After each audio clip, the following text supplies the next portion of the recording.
All right, so on the Majority Report, they had a really cool interview.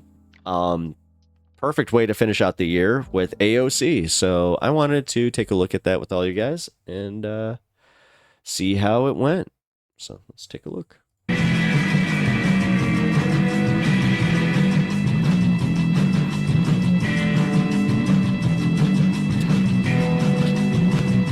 I remember when they got this music. It was kind of cool.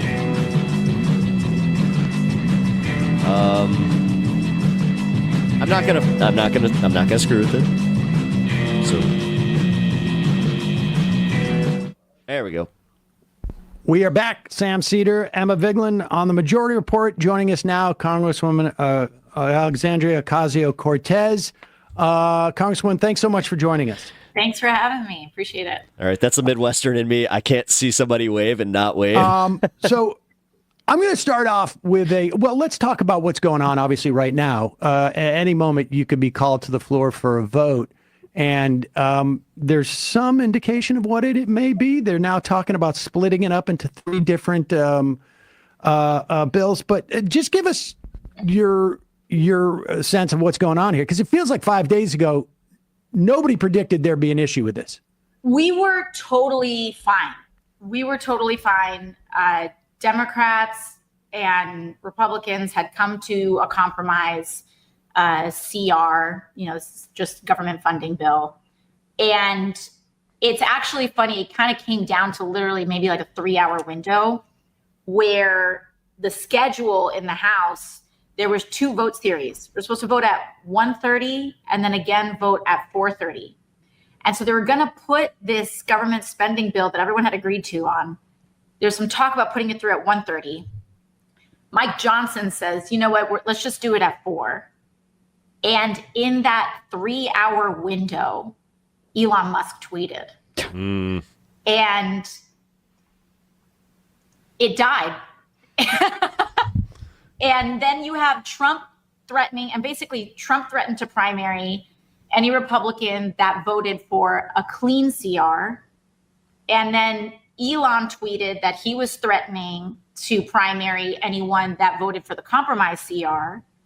And Republicans are in this moment where they don't know who their daddy is right now. And so they are just running around like chickens with their head cut off. And so we're literally in this holding pattern because of this. And it's like this recursive loop that is just... Guys, I just had that realization that if they did actually primary everybody, that would be actually good for the country, because that is kind of taking care of the term limits thing. Shut down the government literally out of nowhere because of a tweet. It's actually insane. Like, it's actually insane. I was a product of divorce, so I can understand what happens when mommy and daddy fight and you don't know which side to land on. But putting that aside for a moment, one question I have that does not feel like it's going to be addressed whatsoever is the $20 billion for the IRS. Mm-hmm. This was in the last budget. It was a clawback by the Republicans. But if it's a continuing resolution, it could happen again, sort of as just sort of like, I guess, inertia. What is anybody talking about that at all? Well, I think that this is the core problem that they're in right now, which is that, of course, they need Democratic votes to pass this thing. This conference cannot keep themselves together. And so they keep trying to, but they can't. They're too much at war with themselves. And so it is something that is a priority for us. And it's not something that I think has been left aside or forgotten. This is going to be a big battle, though. And it's not going to be the last time we see this come up. Right. Because the Trump tax cuts are expiring next year. And this is actually what this fight is actually all about. This is why Elon is involved in this right now, because he's not tweeting this out of nowhere. He's not coming at this out of nowhere. They are trying to lift the debt limit now because reauthorizing the Trump tax cuts next year are going to explode our federal debt. It's going to explode our deficit again. And they don't want to lift the debt limit then to do that. They want to lift it now. That's why they're because that'll draw too much attention to what their tax cuts are doing. And this way, if they split it up, it's less of a story and at that that's time. why Elon's getting involved. His net worth has, I believe it's almost doubled since the election. Or it's like, this is what was kind of being discussed a little bit among Democratic talkers. Like they're talking about changes to Elon's net worth since the election. He is trying to further explode his net worth. And he is trying to leverage everything from income from federal contracts to, reducing his own personal expenditures and reducing his taxes. And this is something that we are, this is what this is about for him. Trump has a different set of priorities for himself. He's trying to, line his own pockets and figure out his own political preservation in this moment. And sometimes those things are aligned and sometimes they're not. And I think right now we're in one of those friction points. It's sort of the definition of an oligarchy where even though these guys aren't these, I mean, even though Trump's not even in office yet, his like billionaire mob daddy, enforcer, basically, is like controlling whether the government will stay open or not. But let's leave this for a moment because this is an ongoing story. We're going to find out maybe how this is resolved at least for the next 3 weeks or 2 months. We'll find that out in a moment. But I want to turn to what's been going on this week in terms of your attempt to chair the government oversight committee. And my daughter had a question that sort of dovetails into this. So I told her I would ask this question.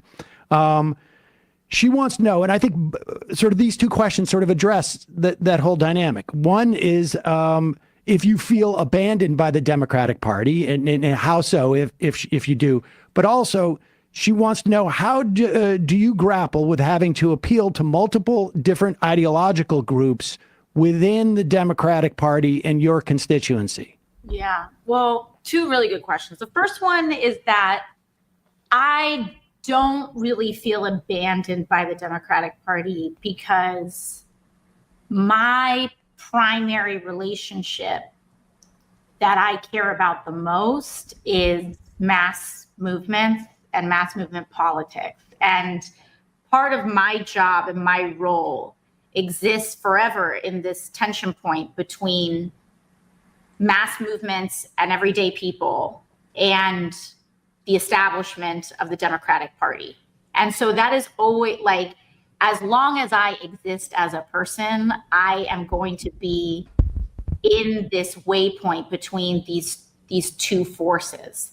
And what I'm always trying to do is open the windows of possibility for people in the Democratic Party. And so I don't feel abandoned because my job is not to try to gain personal acceptance.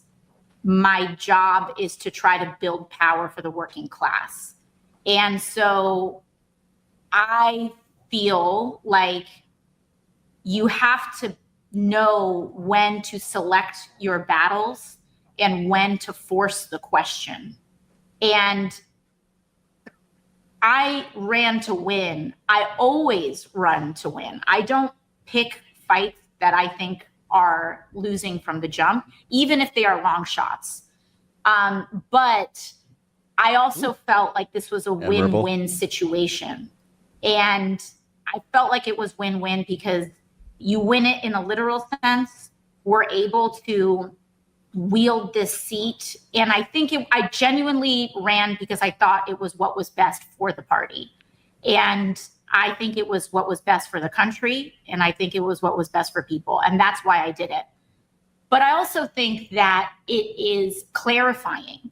And sometimes when you force this question, it allows us to take measurements about where we are at. And not in a binary perspective, not just in a binary perspective either. It's not just that we won or that we lost. But even in losing, I don't think anybody in the party thought that it would be this close. at the start. This is a race among, by definition, Democratic insiders, only among other members of Congress. And this is typically an environment where people like us get crushed. Mm-hmm. And the fact that it was this close, the fact that some of the most, established and powerful elements of the party had to mobilize to make, to make this result, happen, that we, people were hot on their heels, I think is a very good sign for us. And so that's the first question, which leads to the second question, is that I got a little lost on that one. In order for us to win, we need to win along several dimensions. And we need to know how to bring people together and cleave people together in kind of different dimensions in addition to an ideological one. If it's forever just progressives versus the establishment, and that's the only frame, then we are outnumbered. But if we can take that, preserve it, we're not abandoning it, but you add generational dimensions. You add. Is it bad that when she did that, I just realized I wanted to go and order one of those mugs? I'm like, I forgot to do that. Class dimensions. You add some of these other things. This is an exercise in coalition building while preserving the integrity of our positions. And I think this was one of our first big swings at it. And I think as far as that goes, there was a lot of really interesting successes in that. This was not. So that you mean if we were to look at the votes that you got maybe on the steering committee, and if we were to look at the votes that you got on the floor, we would see you could have obviously progressives voted for you, but then maybe there are younger people who have a different idea of what partisanship looks like. I think that is a big part of the generational changes. And there may be also some people who run to the progressive positions on economics, but maybe not on immigration, or maybe not on, Pickett, essentially. Or, because frankly, there are votes that I know that my daughter and I have talked about, and that we've talked about here, that you've taken that we're not excited about, to say the least, the anti-Semitism one in the most recent. Mm-hmm. But this is part, or you tell me, is this part of like the idea of there are certain battles where you think are maybe less consequential in the, long term, that you will sacrifice to build these coalitions for the long term? I think that we are presently in a moment where we have to be really ruthless about what battles we pick, and we cannot pick all of them. And I think we have to be realistic about the political moment that we are in. There are moments where we have the juice to be bullish, and then there are moments where we need to like really strengthen foundationally and preserve. This was a tough year for us. And it's not just about big money.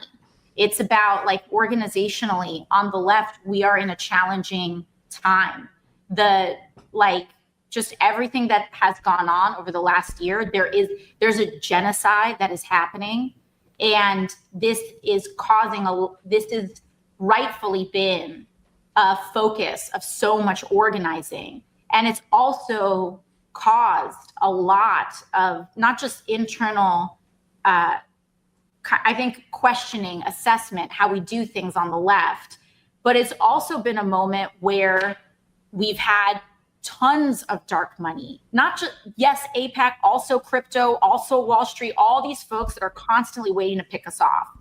And so, I think that for this purpose, when we make sure that we fight like hell on the material things, like I vote consistently on withholding weapons, offensive, withholding funding for offensive weapons.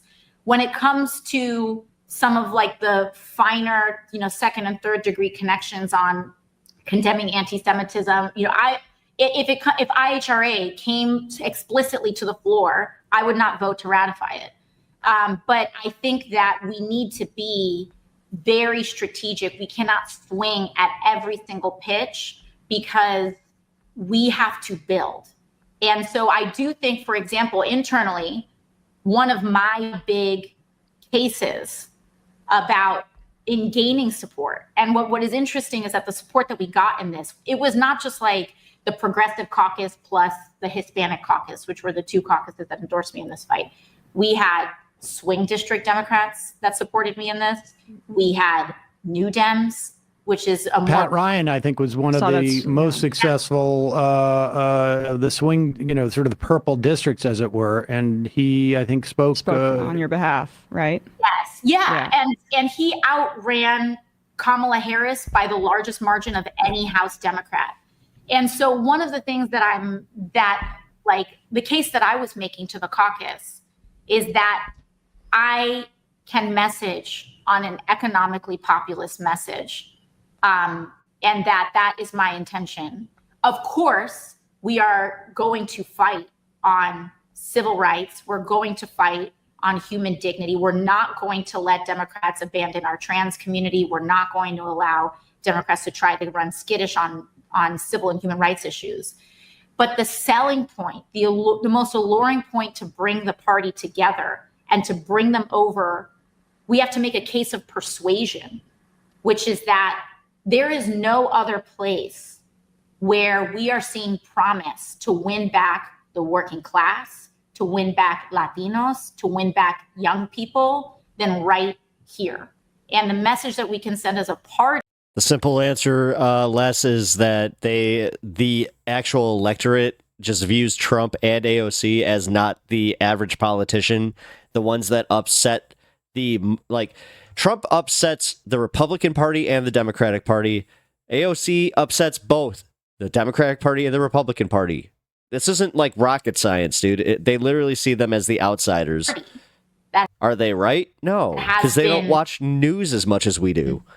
Really kind of cemented in this election by Trump that Democrats are the party of the elite, which bore out in an electorate in terms of what got hemorrhaged. That the way that we counter that is a populist economic message, which in a progressive frame has the benefit of a multiracial democracy, and that is attenuated with that. Yeah, but that also, Les, think about that. You just said the electorate falls for cons. That kind of speaks to how bad the Democrats are at actually playing this game. Right. They can't even if they want to con, they can't even do the con. And part of why, I was excited about the prospect of you winning that position to be a top Democrat on oversight was because of the fact that you could communicate that kind of thing with a really large megaphone. And I think part of maybe I saw what you did with your followers after the election, some of the voters who voted for you and Trump. And, Trump's style of tweeting or truthing or whatever, he's lying all the time, but it at least simulates a level of responsiveness to the public. Yes. So my question is just do you think that the Democrats' message on Trump's threat to democracy was undercut by the fact that an overwhelming number of Americans thought that Biden was too old to run for a second term, and yet there was no real primary process anyway? So I guess in other words, do you think that the Democrats need to build back more trust and legitimacy with their base, democratic legitimacy, by showing more responsiveness? Yeah, absolutely. And I think that's a big part of what our case was as well. I think it's interesting because a lot of people kind of talk about the gerontocracy of the Democratic Party and the way that a lot of these decisions are decided by seniority. And all of those things are true.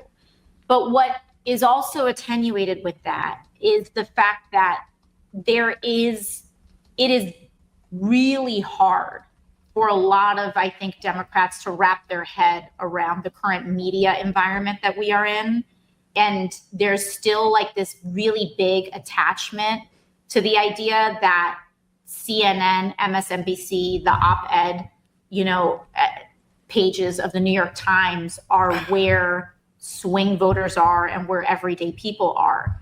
And as we saw from the election, people who, if you ascribe to that kind of a media diet, you are overwhelmingly supporting Democrats.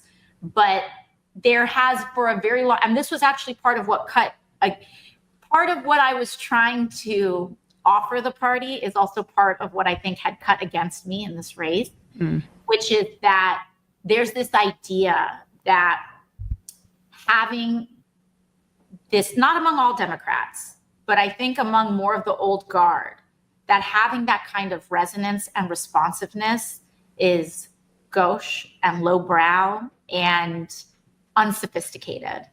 And it's attention seeking. Like the fact that a person has attention means that they are attention seeking, as opposed to the fact that they are talking to people. And so I feel okay because at the end of the day, I'm going to keep doing that. I am going to continue to do that. I wanted to do it at the behest of not just like the party for the sake of the party, but because we are on the precipice of a fascist administration coming in. Right. And your level of partisanship would have been a benefit, right? I mean, it's also about acting partisan with the Republicans and not exceptionalizing MAGA and Trump and saying Trump is the Republicans and the Republicans are Trump. Right. And so, but I don't think that window has necessarily passed. Well, time's sort of on your side on some level in this dynamic, right? I mean, we're seeing that develop. I don't know why it develops more quickly on the Republican side, and maybe that's just because they have a seniority system. They don't have a seniority system, and they don't even. But even in the context of their media, like they developed, talk radio first. They and they've put a lot more money into the online stuff, and there's an investment there, and they don't seem as reluctant to do that. And just lastly, because I know you got to go, but part of this dynamic of the way that young people are getting their media now, it seems to me, is that what we've seen with Gaza and what's happening with Israel is akin, in my mind, to what happened with the Vietnam War when we saw for the first time reporters were actually involved in the war. And for people who had more skin in the game, insofar as like I could get drafted or my kids could get drafted, that really changed the politics in a way that I don't think the upper echelon or the old guard, as it were, of whatever was happening at that time in this country understood. And I feel like that same dynamic is happening now. If you're under the age of 40, what's gone on in Israel is in Palestine and Gaza in particular, obviously, and the West Bank for that matter, is very different from your perception if you're over the age of 40 because of where you get your media. I have said this directly to Democratic leadership. I've communicated this to the White House, that this is our Vietnam. This is our, not just like in terms of the party, but this is just a...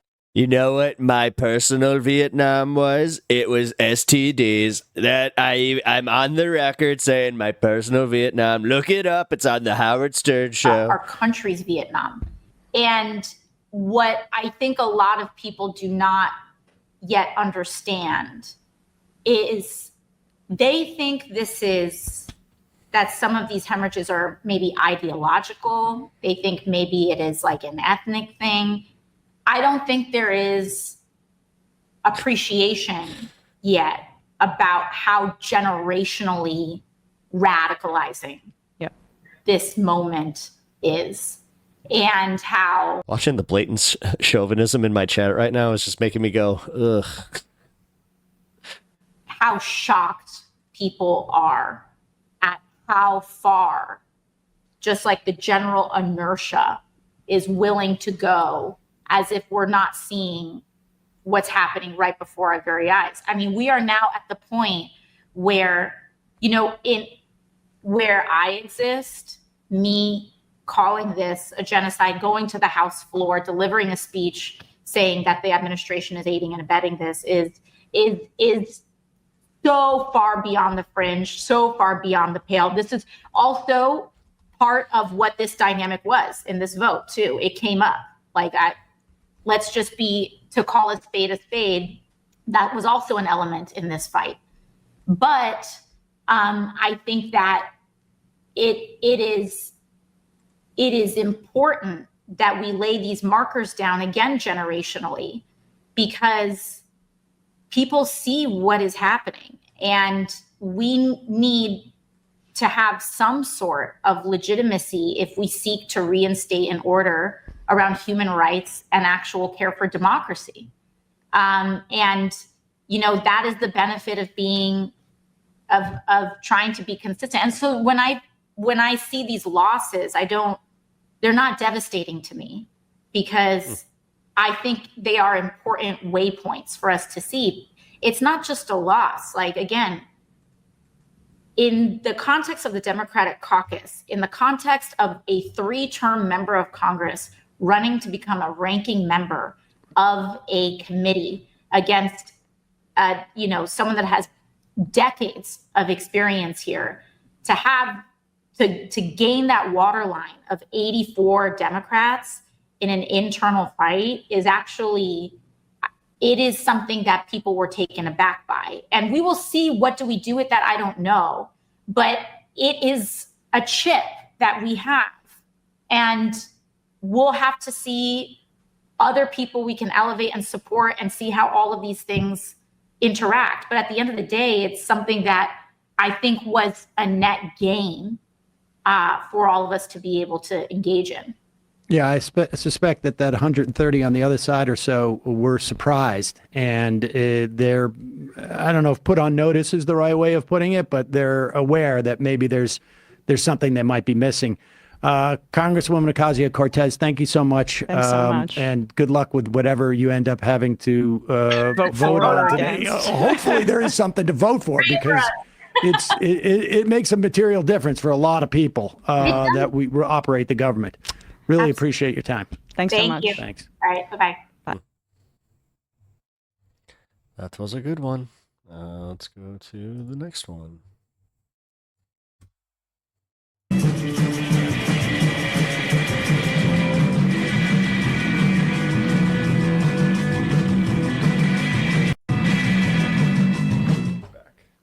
We are back. Sam Cedar, Emma Vigland on the Majority Report. It is our final live show of the year. And as such, Ryan Grim, reporter and co-founder of Dropsite News, also a co-host of Counterpoints, has dressed up. And it's much appreciated. Look at you. Look at you. A Christmas green as well. I had a t-shirt on until just recently. My wife was like, please don't do that. Don't. Come on, have some dignity. I know that's your way of covering for saying that you wanted to dress up. And no, I would tell you the truth. But no Windsor nod today, so Sam doesn't get to rip into you. It's his casual Friday dress. Got it. Yeah, he really has nailed it. So Ryan, when we booked you, I thought this was going to be like just a full roundup of the end of the year type of thing where we're going forward. But because I thought on Monday it was sort of a done deal that there was going to be, a continuing resolution, very sort of vanilla. There were some add-ons that were in it. This very controversial measure of paying for disaster relief, or this very controversial measure of funding cancer studies for kids and treatment for kids. That was the insane one. I'm like, really? You guys couldn't even make this up if you were trying to create the most evil of evil deeds. Or no, you know what? Maybe we put it the cancer kids. Yeah. Somehow this all blew up. At one point, it looked like this week. Wait, are we going to get rid of the debt ceiling forever? And just give us your sense of where we're at this point. It's sort of insane. I think what we're really looking at is, if you step back, a significant number of steps, what you see is kind of an existential fight over the role of Congress. And I say this judgment free. I'm not saying Congress is good and should be part of our system, or Congress is bad and shouldn't be. But I think what Musk in particular is trying to do here is to basically turn Congress into a sub branch of government that certainly when it's controlled by Republicans is completely at the will and the mercy of the president. Yeah. And when I say the president, I'm not doing the facetious like Musk thing, but like Musk's ability to primary members of the House in particular, and it's almost like Congress needs to get together to kneecap this. Musk's reach through social media and his popularity with the Republicans. At what point are they just going to take the threats and just be like, you know what? Nah, screw you, dude. He wants to be able to tweet something. Like your money's no good here. And that be a dictate to the House of Representatives in particular, but Congress in general. And I think he's literally doing the funniest kind of shit because legit, this could get money out of politics. Like I just kind of had that happen where I was like, oh, wait a minute, that could happen. Because realistically, if he threatens to primary every single person in there, they're all gonna they're gonna coup his ass. And he's not even part of the government. Finding that stuff out now. His post yesterday, I think it was, where he said they're gonna do it by literally just being like, all right, no more billionaires, sorry. Not a single bill should pass between now and when Trump takes office. Like he wants those to be orders. Also, real quick, leave a like on the stream if you haven't already. It really helps me out and it makes you awesome. That are just given to another branch of government and just followed. And that is a system of government that a lot of countries have. It's just not the one that we've always had. That's the amazing thing about this is that we have talked about, and Sanders has been talking about this for, decades, really, in many respects. We're headed this way. We're headed this way.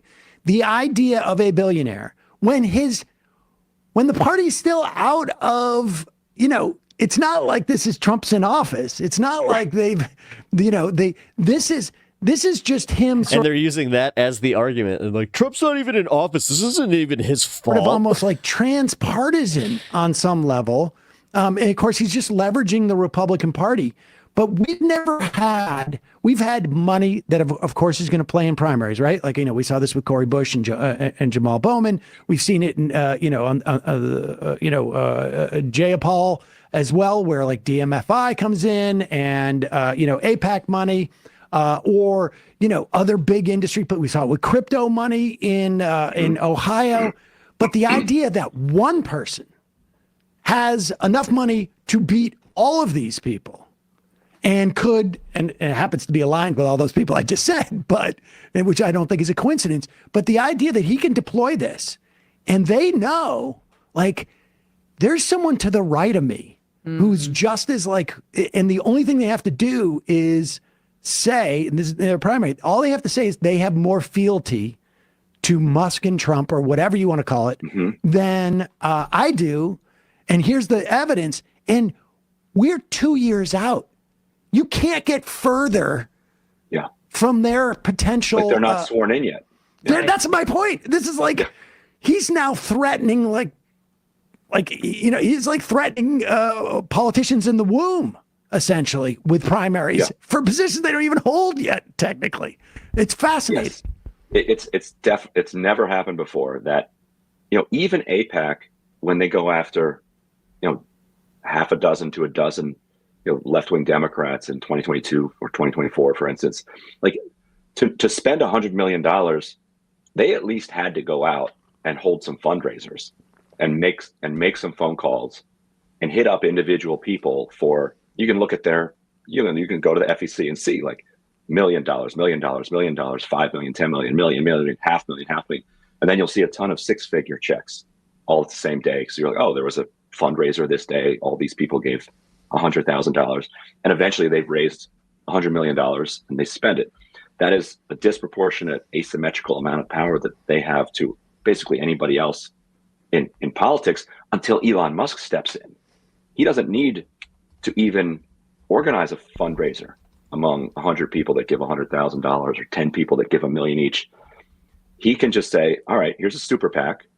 that is going to focus in this district. I'm going to put $5 million in it, and a tiny amount of money for him. And it's going to run ads starting now for 2 years saying that this guy's not sufficiently loyal to Donald Trump. And that has never happened before, ever. Like nothing even remotely close to that has happened. And so if they had a cushion of 10 or 15 votes, I think this game plan would be easy to execute. The fact that there's such a narrow margin means it's going to be tricky, and he's going to cause, I think he may push too far and too fast and screw things up for Trump. And then Trump tells him, you know what, I don't actually, this is not actually helpful to me right now. So Right. that's the only thing. It's not really anything Democrats can do about it. It's just, they have to just kind of fail on their own. But part of also what Representative Ocasio-Cortez was saying to us is that Elon feels that he's reliant on this push for his own financial gain, for tax cuts. That's really what he's in it for.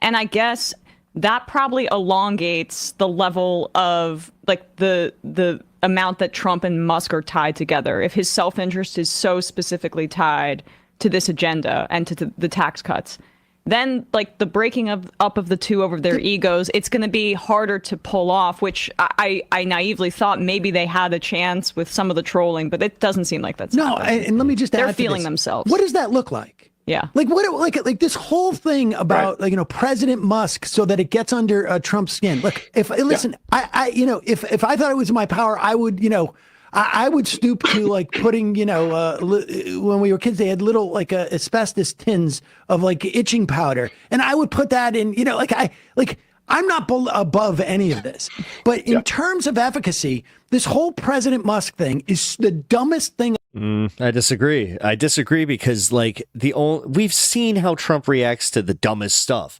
Like he can have his opinion is not necessarily incorrect. It is one of the dumbest things ever, but it'll work because of how childish Trump is. That's the broader takeaway here. I've ever heard, because let's say Musk was to go away, and then you still have the same problem. Like this is a problem with Republicans. If it wasn't Musk, it would be Miriam Adelson. If it wasn't Miriam Adelson, it'd be some other billionaire. I mean, to make it about Musk is stupid because there is no long-term messaging there. But the other thing is, in what world is it in 10-4, Jim and Skidoo. either Musk's or Trump's best interest? Even if Trump is literally like a baby, and they still are going to be smart. Like maybe they're not going to hang out as much, and somebody's going to write a story in the Post or the Times like there seems to be a chill between Musk and Trump. Who gives a shit? Because at the end of the day, their interests are aligned. Great way of putting They're that. both basically, autocratic kleptocrats.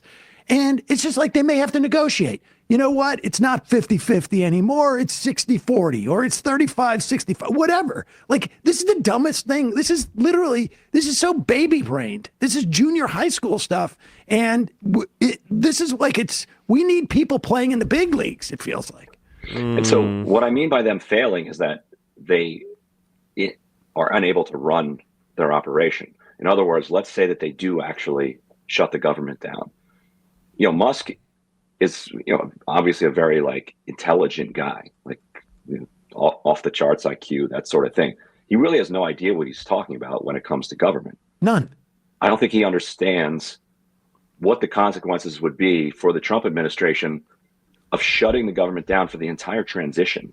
If you don't call the inauguration essential services, he doesn't even get to give a speech outside of Congress. He'd have to do his swearing in inside the White House. Musk doesn't care about that, though. Musk doesn't care about that. Musk doesn't care about that. Yeah. But this is where interests are disaligned. Right. Obviously, Trump does care about that. But the transition is much more than just the party on the Oh mall. my gosh, they would be starting 90 days late, essentially. And that's a misaligned incentive right there between the two of them. Musk might be Is Musk really that intelligent? No. fine with all that chaos. No, and people are His just net figuring worth that out. might grow, might not, but it might at that time. The weaker the government is, the more powerful he is.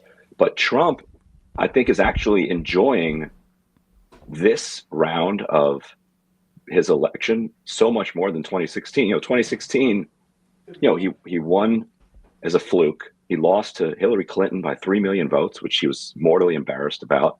He squeaks through because of this technicality of the Electoral College and these really narrow wins in 3 states. He spends all his time fending off these charges that actually he didn't really win because Putin helped him. The day after he's inaugurated, he's defending his pitiful little inauguration crowds. While there's 5 million people, mostly women, which is deeply offensive to him, marching in the streets against him. Yeah. And his approval rating is like 20s, 30s, like out of the gate. He was miserable and lashing out and cranky. I think you can just feel his vibes. He's feeling his oats a lot more this time. He loves that he actually won because he does trust the numbers now. And Musk risks that honeymoon with like a stupid government shutdown the entire time. So that's what I mean about that they just might not have the competence to pull it off. And also Trump is surrounded by morons what they could pull off. Like I don't even know what pull it off ends up being at this point. Like they've already damaged themselves. Yeah. Even if they get their continuing resolution, they're not going to get the erasure of the debt ceiling. No. It seems to me it's either going to have to be completely gone or as it is now, so that he has to deal with it. Also, good luck. Like, seriously, this is my favorite part too. They don't see how much they're taking on and how unpopular this stuff is going to be. Again, the debt ceiling.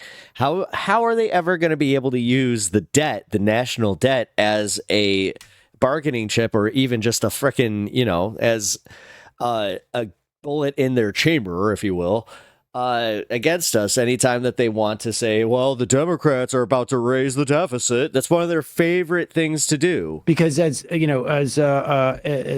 Congresswoman was saying to us, like, it's the same as getting rid of the filibuster. Are they going to do it? Because that could easily just turn around on them. Like, as much as this stuff, they don't want those two things. Checks and balances are still kind of there. To be the tax cuts and the debt ceiling to be sort of like in any type of proximity with each other, because then people start doing the math. And what's his face? The bald guy. Chip Roy gets on the floor, and he's like, "Why? What are the Republicans?" And so I don't know. This is it is fascinating. It's a lot more interesting than I thought maybe it would be. It's also terrifying. Like we've arrived now. You have one guy who has the ability to essentially, and remember, $1 billion for a campaign to raise is a huge amount of money. Yeah. I don't know what the record is, like a presidential campaign. Yeah. Yeah. And he can deploy this and still have 200 times more money than he had 2 months ago. Yeah. Like it's insane. The amount of power that this guy now has because of his money, the money that he's amassed. The idea that we don't have like 12 alarm bells going off, and it's really just more about like, who's the real president? I'm sorry that we are not meeting the moment with that stuff. It seems to me, but so what do you think the prospects are for the future? I mean, it's a funny shift. A shutdown would be such a mess for them that I feel like they're going to capitulate and get it together, but maybe not. I don't like they might just screw this up. Like it's possible. Do you think that also what is scary for me, at least, it's scary that it's almost like Donald Trump's constituency. There's not really much of a promises that were even made really in the campaign, except for Project 2025, which he distanced himself from, but cuts and cuts and cuts, and immigration. All of this stuff, this looting of the government and the taking a wrecking ball to the administrative state. There's also no constituency that he has to respond to. That's the other part of this, which is like the substanceless campaign outside of just hate. Like that element, I think, emboldens him further. Yeah, and also I think what Musk is doing here has so much of an artificial element to it that's one reason you could actually see Republicans like getting themselves back together, dusting themselves off, and actually passing this again. Like Musk had the ability to stop the thing, cause absolute total chaos, but that wasn't because like 1 million people marched on Washington. Yes, there's a bunch of people retweeting his posts that he puts in front of everybody's face, but it is still somewhat artificial. And so if he takes his foot off the gas on it, then it just goes away. It's not as if it's this organic movement that is going to continue on its own. The Republicans are going to try to move on their own. But yeah, I think the promises Trump made he's going to entertain his supporters, and he's going to cause pain, either public or civil or criminal, for his supporters' enemies. Like those are the things he's going to do. And he's already, I think as long as he does that sort of stuff theatrically, he'll that's what he wants to do. Like, and then I feel like he'll deliver. Now, other people around him, want real material, substantive results. But him, I think he's happy to just like, if you notice this recently, he's like browbeating the EU. He's like, if the EU doesn't buy more oil and gas from the United States, it's tariffs all the way down for them. And so he gets to make this huge threat about these gay Europeans.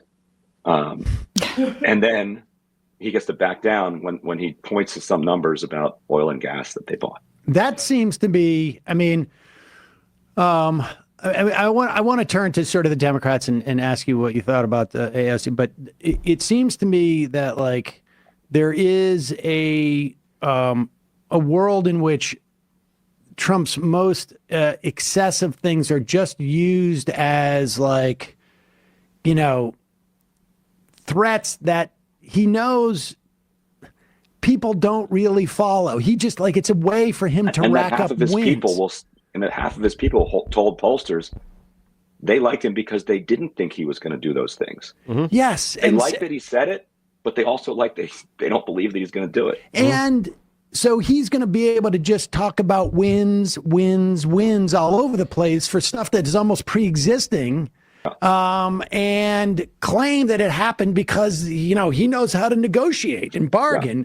I mean, if you happen to believe that government actually has a function, it's not a great strategy. But if you're looking just to sell a brand, I mean, it's a great strategy because there's really very little cost associated with it, and it's hard to lose in that situation. All right. Yeah. So with that said, give me a sense of what you think, like, where is the Democratic Party in terms of like being able to deal with this? What's your take? Let's just start with this AOC committee chair race. Hmm. What's your takeaway? I mean, she seemed to argue that 84 votes was good. It gives a marker. She wanted to win. She thought she could win maybe, but that 84 votes is a good marker as to like where the balance of power across various different planes, if you will, exist. And here's the saddest part, that she's right about that when it comes to the perspective of members of the House. Like Democratic members of the House genuinely were surprised that she got as many as 84 votes. Hmm. And like the sad part is that A, it's only 84 votes, and B, that they're surprised about that, and C, that it shows that they actually don't have any interest in radically rethinking the way that they do politics. Yeah. Like if they... It's showing their ass. A shellacking like this to some institutions would yield a radical rethinking of what they're doing. All right, what have we done wrong here? What has been working? What works for us that we can put out in front? And what can we do differently?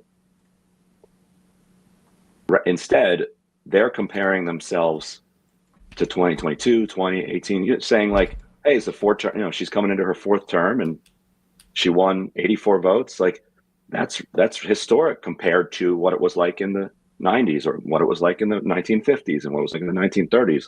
So they're still stuck in this thinking of themselves as this long, continuous institution that changes extremely slowly, while the entire world is spinning around them at an exponentially faster rate and breaking them while they're not even noticing. I had Dan on the other day on his piece, how the Democrats are rudderless. I mean, because when you say they, it's almost like giving they too much credit as if they are an entity, as opposed to just, a bunch of people who just happen to find themselves in the same cloakroom. And, maybe within, somewhat aligned in terms of policies, but, some not, frankly. Mm-hmm. And there seems to be such a massive vacuum of leadership. Yep. And I'm not even talking about somebody who's like actively being a leader, but like to look to Chuck Schumer for any type of direction, right? In many respects, he's the most senior. Well, he's the most senior elected official, a Democrat, and to look to him for any type of like signal of like where should we head is like it's like some type of like Escher painting. Like all you're doing is you're looking back at yourself somehow. Like you look at him and you just see you're looking into the mirror. So Democrats have spent 40 years now, basically since Reagan, being not Republicans rather than being anything, which makes for, like you said, a coalition of people who look around at the cloakroom and are like, what do we have in common other than the fact that like we're not Republicans? And Republicans are now changing, substantially. Like the Republican Party of 2024 is not the Republican Party of 94 or 2004. And so if you're a party that has no identity other than not being Republicans, but Republicans are all changing in weird ways that are confusing to you, then what are you? Right. Rudderless is what they are. Yeah. Do you see like where like I guess it's just a question of like it's impossible to sort of predict who emerges as a leader out of this. I mean, certainly that vote in the House was like some sense of like, well, we definitely don't think it's going to be AOC, or we don't want it to be AOC. It's Jerry Connolly. Jerry Connolly. I mean, I'm excited already. Of all the esophageal cancer patients in their 70s, he would be the one I would want. Though I would say that, like, let's be honest, for a guy who has esophageal cancer and in that age, he's got some pep in his step, and that's now the or kind never, Jerry. Yeah. Hey. DEI hire. Yeah. I mean, I guess but that I guess brings us to the Wall Street Journal 50 sourced piece that came out this week about Biden, which we went through yesterday. And the leadership vacuum that he's left is, I think, one of the worst parts of his legacy, the genocide that he supported. Pretty big stain. But that element of like them knowing as soon as 2019 that they didn't want Jill Biden out there because she looked more energetic than her husband, 8 years younger than him. You're already doing that kind of management. And then, frankly, it's why Harris was in the closet. They weren't putting her out there to highlight that contrast either. So Biden consciously undercut any other leadership opportunities for Democrats that were rising. Didn't even need to be her, and it probably wouldn't have been at the end of the day. But because it was all this group of sycophants insulating him from questioning, and also making sure that there was no question. He's the president. That's it. Yeah, we just reshared on the Dropsite Twitter feed the Julian Castro debate moment from 2020, if you remember, where he was basically driven out of the race for calling out Biden for being mentally infirm. In 2019, if you remember, when Biden was campaigning in Iowa, there were all these stories about how he would speak to audiences of, say, 50 people. 10 of those would go in as supporters, and like 2 would emerge still supporting him, like because of his sheer inability to string sentences together or to seem remotely presidential. This was 2019 in Iowa. He then finished 4th in Iowa as a result, because Iowa voters get up close. Yeah. Actually saw him. And they're like, no, this is ridiculous. Then he finished 5th in New Hampshire because New Hampshire voters also get to see people up close. And then in Nevada, it's 2-person race between him and Bernie. Bernie beats him 2-1. Yep. Democratic voters knew in 2019 that this guy was not ready to be president. They were looking for anybody but him. And then they're just told by Obama and Clyburn and Buttigieg and Klobuchar and MSNBC and CNN with their hundreds of millions of dollars of earned, unearned media saying like, look, everybody's consolidating behind Biden to beat Bernie. And well, I mean, to be fair, okay, yeah. Listen, there was a real fear amongst a lot of us that if Bernie won, we would be lined up in Central Park and shot because of look at being Luigi on the wrong Mangione. side. I mean, later we'll play Eric Adams saying how we need to respect CEO trauma right now, and that there's not enough of sensitivity about this class of individual and their trauma. And for viewers who've forgotten, that's it. Chris Matthews said that on air. I was in that room that night and went up afterwards on the air, and I was like, well, "Excuse me, what are we talking about here?" And but and that is on Obama, right? Like, there's, Does anybody know if Sam was ever on Bill Maher at one point? Chuck Schumer, like somehow Chuck Schumer's not in that Wall Street Journal piece, right? I mean, you can almost hear you can hear his aides speaking anonymously. Yeah. Yes, but you can hear Chuck Schumer himself like running as far away from like any mention in that piece as possible. But the fact is like, where was Chuck Schumer 2 years ago? Who was the titular head of the league? Where was Barack Obama? I understand. Listen, I've been in that business. You got it. Les Wiseman, Bernie is 83 fucking years old. Well, yeah, but that's kind of the point here is like, that's why they were even talking about like the cognitive slips with Biden as much as they were, because they were that bad, man. And Bernie, like, it's not about the age at this point. It is about just like, how is the cognition? So gotta be available for meetings. If you're pitching a show, you guys, when you're What's up, when you're coming up with a show, you're like, that's the whole viewer. world you're inhabiting. Like, what are the characters like? What's going to be the arc? But if you're going to dip in to the election, the primaries, which like, okay, anybody can be a political actor, but like, do you have no sense of obligation to sort of like, if you're going to exercise that kind of power, do you, my Uncle Ben used to say to me, with great power comes great responsibility. And I mean, honestly, it's so ridiculous the way that these people are operating. And I feel the same thing about the incompetence of people like Pluff and like Cutter and, Dylan, that their incompetence is bred by a certain ideology. Like that sort of ideology breeds a certain type of incompetence because it's just, there's a lot of CYA and there's a lot of like, well, what can you do? Right. Because it's kind of accountability free. Like the bigger risk would be losing to the left than losing to Republicans that over their entire career. So that's if really they keep doing them. that, then we're just going to sit in the same place. Like, God, you have to take some risks. What's so stunning about their belief that they were going to be able to run Biden again was that the only reason they were able to run him that time was because of COVID scenario, and then COVID. Mid-March, we didn't see him again through November. That was the best thing that could have ever happened to his campaign. Biden in the basement. I can't leave, literally. Because of COVID. And he's hiding in his basement. Come on, where is he?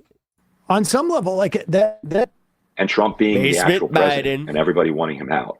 Yeah. So they had those two things going for them, and they had zero of those things going for him, and they had him 4 years older than he was. Right. So how they thought they were going to be able to force that down people's throats is beyond me. I don't know if we can calculate the cost of Biden's inability to use the bully pulpit.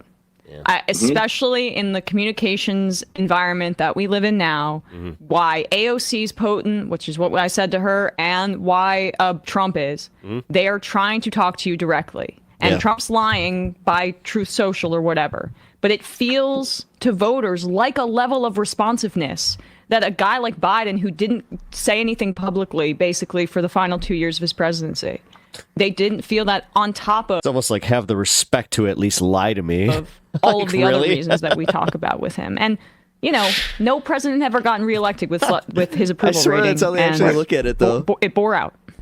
And he was the most economic populist president we've had since probably FDR, and he never said a word about it. Or he never said a word that anybody could like absorb. Could understand. This is the paradox. Yeah, but it was also not being felt by the like general populace. Like somehow this was like the most like successful economy that we've had since FDR, but also where the the working class did not feel good about it. They were getting screwed. We are still getting screwed. We also have the fact that the prices of groceries kept skyrocketing. And then you have this idea, like when the rates finally got cut. Do you know how many people in my own personal life were like so happy they were finally going to be able to possibly get a new apartment or into a new apartment or house, and then they take a look at the interest rates, and guess what? Yeah, the news is reporting, there's this drastic dip in interest rates. No, there wasn't. They didn't make it any easier to borrow. And then they all skyrocketed within like the next like few weeks. And now we're right back to almost the exact place that we were at. Right? Like, because you read that piece in the Journal and you start to wonder, like, okay, his administration was the most populist, certainly of our time. And the value... this is frankly like why, like, I was like, I'm happy. If we have a Reagan situation, and I think the Reagan situation is very analogous to this on some level, except for, Reagan it was almost like built in that Reagan was going to be a little bit like that. And, whatever. It was a different era in terms of like exposure. If it was 50 years ago and there's only 3 stations, Biden could have maybe won again, in that environment. The Reagan era, you just had some of the worst players in U.S. government were basically running the ship, and he was not. Yeah. So I think you're right. With Biden, we had, early on, he farmed out antitrust to Elizabeth Warren. Jim, it's actually snowing right now. He farmed out labor to Bernie Sanders. And he basically farmed out, and we didn't, Ron Klain's running the show. Yes, he farmed out foreign policy to Dick Cheney, essentially. Mm-hmm. And I oh, please. No, the general consensus even back then was that it was President Cheney, VP Bush. Bush was just the figurehead. No. We all thought it. Even the Republicans at that point thought that. And Donald Rumsfeld did not help with it at all, because he essentially went out there and I kind of remember at one point he kind of screwed up and he was just like President Cheney. Literally, but it's like, wait. But what? certainly pretty close. Jake Sullivan. Yeah. And I mean, these people are of that ilk. And then just like, everything was just trying to have as many good days as you can. It says in the piece in 2021 that an aide said to the other, he has good days and bad days. Yes. Yep. And then he wasn't receiving the polling information. It wasn't clear because the pollsters weren't allowed to talk to him directly in 2024. That's insane. I mean, it doesn't sound like it's insane how they buried this. My point. And then they just allowed it to happen. They're like, yeah, we're gonna ride that. We're gonna ride the incumbency all the way back to the White House. What? And it's like, yeah, come on. Short of who he farmed out foreign policy to, I'm okay with a caretaker presidency. Like as in there needs to be a caretaker for the president, and other people are doing the actual stuff because he had basically given it out to different people. But that it turns out you also got to run for president. Yeah, and one piece of evidence that it wasn't really him running it, because this wasn't his politics for the 60 years or whatever that he's been in politics, and that phrase that they use to describe his populist economics, from the middle out, it makes no sense. Nobody understands what it means. You focus group it, people are like, what is this? What? But I think Biden liked it because he's middle class Joe. He calls himself that, and so I think they framed the economic politics that they call me middle class Joe. You call yourself that? He wanted to run. Come on, man. As this middle out to him, like he was the only audience, I think, for that ridiculous brand that they put on it. And they're like, all right, if we can get Joe bought in by calling it middle out, let's just call it middle out, and then we'll do our thing. Same with you guys doing the middle out? Hey man, where's the same with foreign policy for the middle class? Remember that? That was how Jake Sullivan sold his foreign policy. Foreign policy for the middle class. Yes. Yeah. What does that mean? They're invested in arms dealers? It means that like when we're hawkish on China. One person. Yeah, right. Well, right, exactly. You're right. It doesn't make sense. Really make sense. It just lands in his brain, and a light goes off. And he hears the word middle class. Yeah, I mean, he must have been like, God damn it! I've been doing this for 60 years, and I never thought of that. Damn it! How generous of you to assume he had the thought. No, damn it! That sounds good. Yeah. People are gonna love this. Oh, and the other piece of Hunter, get in here.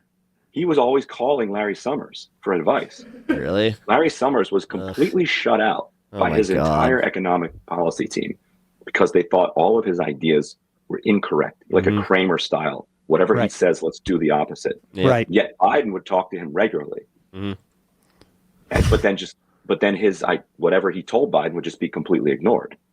So I think that's another indication that was just the way they placated Biden. Like, all right, it's called middle out, and Larry Summers likes it. Here, talk to Larry.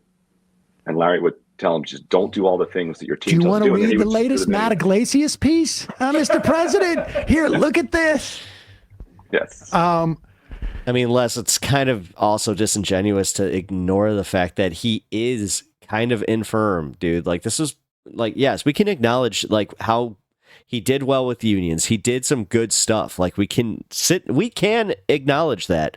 But this report that was released by the New York Times, I'm sorry, man. Like this wasn't just like the hit piece. This really was like they were hiding how bad his cognitive decline was all the way back to 2019. He really had no business even running in 2020. So.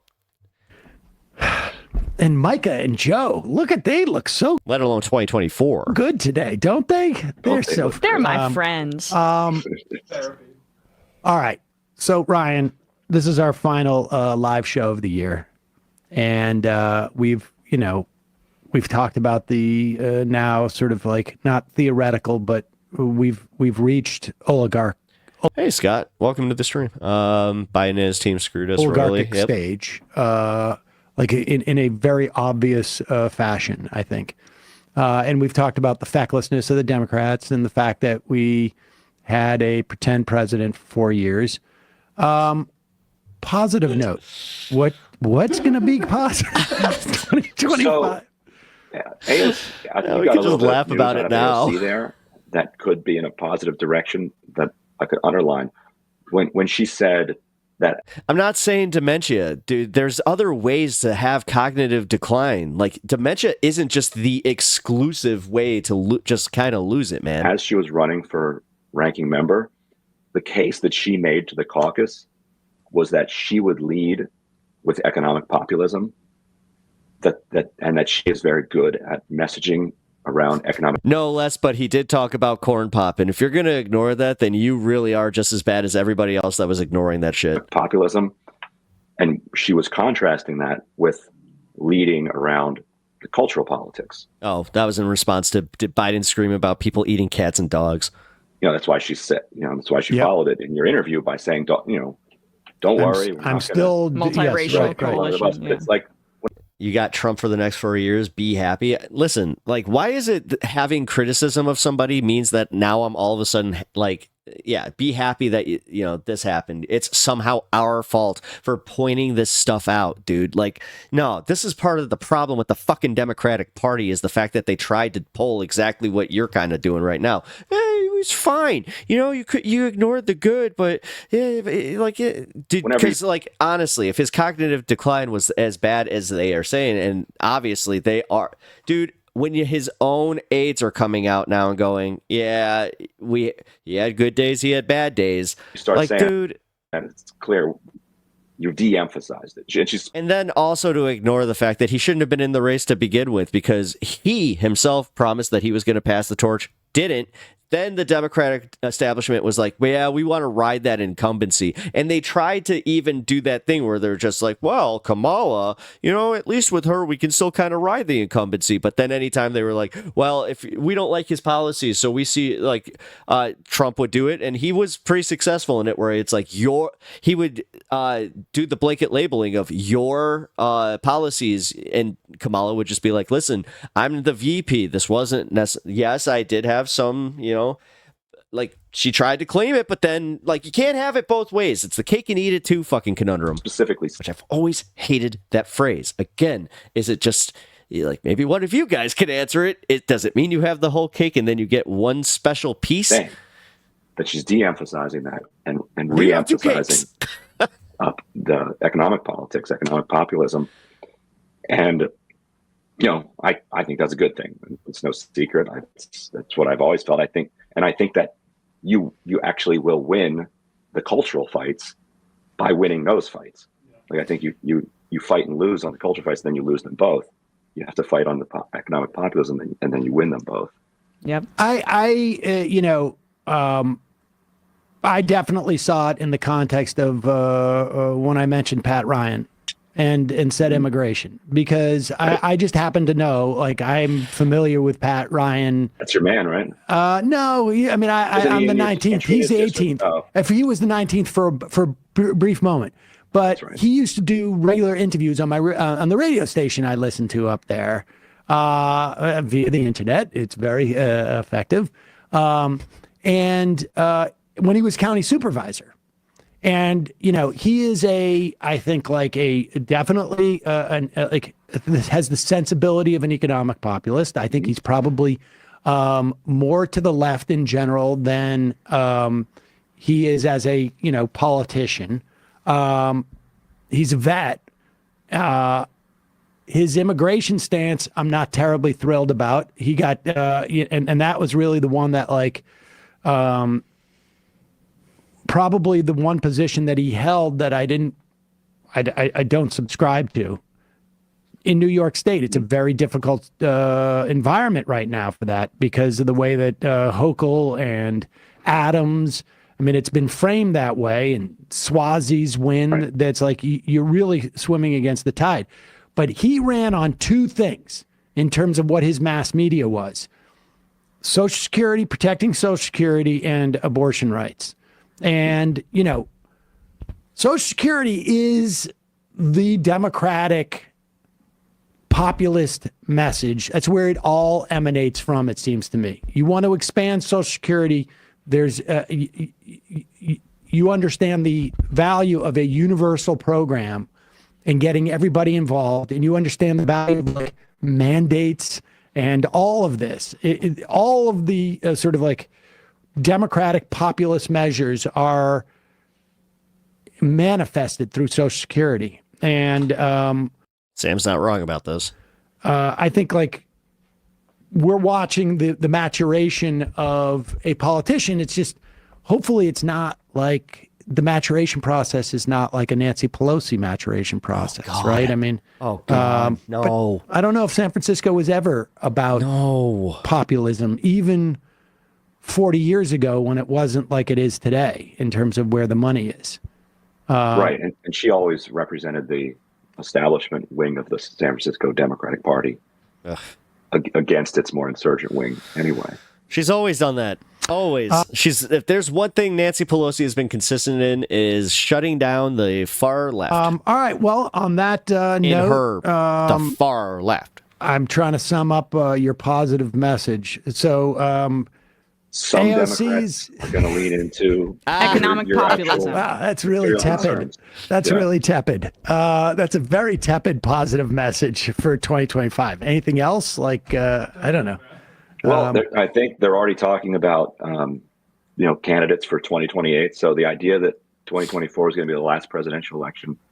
Did you hear the theory that that's why Kamala Harris made that Christmas video about just stand strong, stand firm, regroup with your family?